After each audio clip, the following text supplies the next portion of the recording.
10 Star News ఇక details చూసుకున్నట్లయితే SC వర్గీకరణ అమలుకై 1,00,000 డప్పులు 1000 గొంతులు భారీ సాంస్కృతిక కార్యక్రమాన్ని జయప్రదం చేయండి.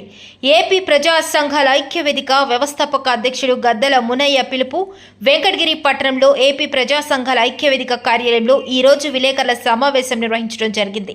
ఈ సందర్భంగా ఏపీ ప్రజా సంఘాల ఐక్యవేదిక వ్యవస్థాపక అధ్యక్షులు గద్దల మునయ్య మాట్లాడుతూ భారతదేశంలో గత 30 సంవత్సరములుగా ఉమ్మడి తెలుగు రాష్ట్రాలలో సామాజిక న్యాయమైన ఎస్సీ కులాల ఏబిసిడి వర్గీకరణ ఉద్యమం ఎంఆర్పీఎస్ వ్యవస్థాపక అధ్యక్షులు మాన్యశ్రీ మందకృష్ణ మాదిగ గారి నాయకత్వంలో సుదీర్ఘకాల ఉద్యమం కొనసాగింది.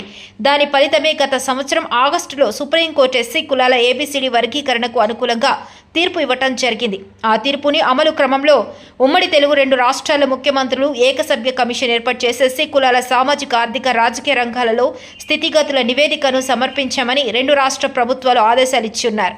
ఆ క్రమంలోనే తొందరలో ఎస్సీ కులాల వర్గీకరణ అమలుపరచడానికి దేశంలోని అన్ని ప్రజా సంఘాలు, ప్రజాస్వామికవాదులు, మేధావులు, కవులు, కళాకారులు మద్దతుతో ఫిబ్రవరి 7వ తేదీన హైదరాబాద్లో ఎల్బీ స్టేడియం నుండి పెద్ద అంబేద్కర్ విగ్రహం వరకు జరగబోతుంది. 1,00,000 డప్పులు 1000 గొంతుల మాదిగల భారీ సాంస్కృతిక ర్యాలీకి ఏపీ ప్రజా సంఘాల ఐక్యవేదిక సంపూర్ణ మద్దతు ప్రకటిస్తూ ఈ కార్యక్రమంలో రాష్ట్రంలోని అన్ని జిల్లాల్లో ఉన్న ఏపీ ప్రజా సంఘాల ఐక్యవేదిక నాయకులు, కార్యకర్తలు పాల్గొని జయప్రదం చేయాలని పిలుపునిచ్చారు. ఈ కార్యక్రమంలో నియోజకవర్గ ఇన్ఛార్జి ఎస్కే రఫీ, డక్కిలి మండల ప్రధాన కార్యదర్శి బండి రవి తదితరులు పాల్గొన్నారు. భారతదేశంలో గత 30 సంవత్సరాలుగా మాన్యశ్రీ మందకృష్ణ మాదిగ గారి నాయకత్వంలో ఉమ్మడి తెలుగు 2 రాష్ట్రాల్లో సామాజిక న్యాయమైనటువంటి మాదిగ ఉపకులాల వర్గీకరణ కోసం దశల వారీ ఉద్యమం చేస్తున్న క్రమంలో గత సంవత్సరం ఆగస్టు 1న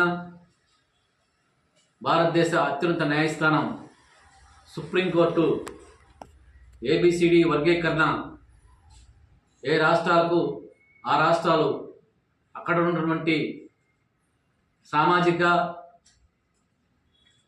జనాభా శాతాన్ని బట్టి వర్గీకరణ చేసుకోవచ్చని చెప్పేసి ఒక సంచలనాత్మకమైనటువంటి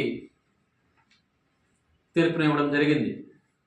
అయితే దానికి తెలుగు 2 రాష్ట్రాల్లో అక్కడ తెలంగాణలో ముఖ్యమంత్రి రేవంత్ రెడ్డి గారు, అదేవిధంగా ఆంధ్ర రాష్ట్రంలో ముఖ్యమంత్రి నారా చంద్రబాబు నాయుడు గారు ఏకసభ్య కమిషన్ ఏర్పాటు చేసి రాష్ట్రంలో వివిధ జిల్లాల్లో పర్యటన చేస్తున్నారు. ఈ క్రమంలో ఈ ఏబిసిడి వర్గీకరణ తక్షణమే అమలు చేయాలని భారతదేశంలో ఉన్నటువంటి అనేక సామాజిక ఉద్యమకారులు, సామాజిక న్యాయవాదులు అందరూ కూడా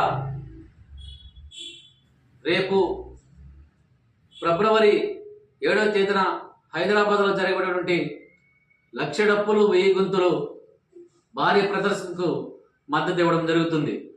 ఈ క్రమంలోనే మా ఏపీ ప్రజా సంఘాల ఐక్యవేదిక 1,00,000 డప్పులు 1000 గొంతుల కార్యక్రమానికి సంపూర్ణ మద్దతు తెలియజేస్తూ రేపు ఫిబ్రవరి 7వ తేదీ జరగబడినటువంటి 1,00,000 డప్పుల కార్యక్రమంలో రాష్ట్రంలో ఉన్నటువంటి అన్ని జిల్లాల్లో ఉన్నటువంటి ఏపీ ప్రజా సంఘాల ఐక్యవేదిక కార్యకర్తలు, నాయకులు ఈ యొక్క 1,00,000 డప్పులు 1000 గొంతుల కార్యక్రమాన్ని జయప్రదం చేయడంలో భాగంగా మద్దతిస్తూ మేము కూడా పాల్గొనడం జరుగుతుందని చెప్పేసి ఈ సందర్భంగా తెలియజేస్తున్నాం.